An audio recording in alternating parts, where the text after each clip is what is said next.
সালামু আলাইকুম সবাইকে। আজকে সকালে একটা কাজে এসেছি। 3 ইঞ্চি মাটির তলের লাইনে যে পাইপ ক্লাম সেট করা হচ্ছে। এখান থেকে 2টা ট্যাপ কলে লাইন বার করা হচ্ছে, যে কয়েল পাইপ দিয়ে যে লাইন চলে গেছে। এই যে মাটিটা অনেক আগে করা হয়েছে, একদিন আগে।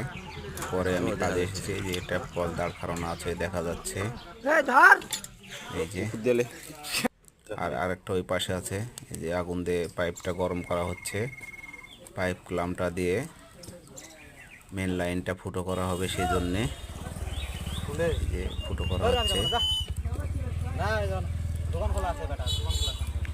ফুটো করার চেষ্টা করা হচ্ছে, দেখা যাক কি হয়। ফুটো হলো না, পরবর্তীতে আবার গরম করে এই যে আবারও দেওয়া হচ্ছে গরম করে। এবার ইনশাল্লাহ হয়ে যাবে।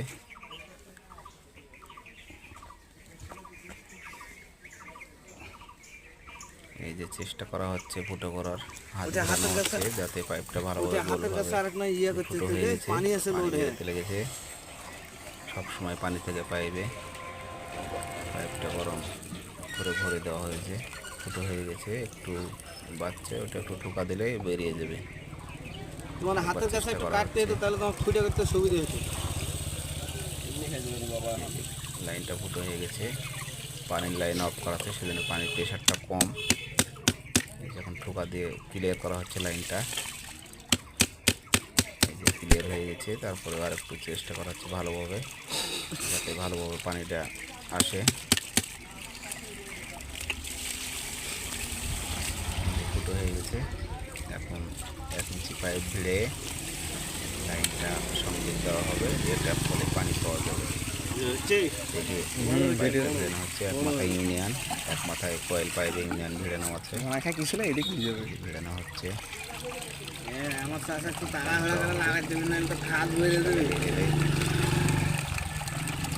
ইউনিয়নটা টাইট দিয়ে দেবো। বলবেন কমেন্টে কেমন হয়েছে কাজটা। পানি বেরোতে লেগেছে, টাইট দেওয়া হবে।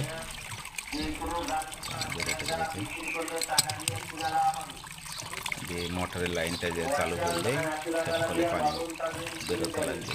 ধন্যবাদ সবাইকে। দেখে লাইক, শেয়ার, কমেন্ট করবেন, কেমন হয়েছে কাজটা বলবেন। ধন্যবাদ সবাইকে।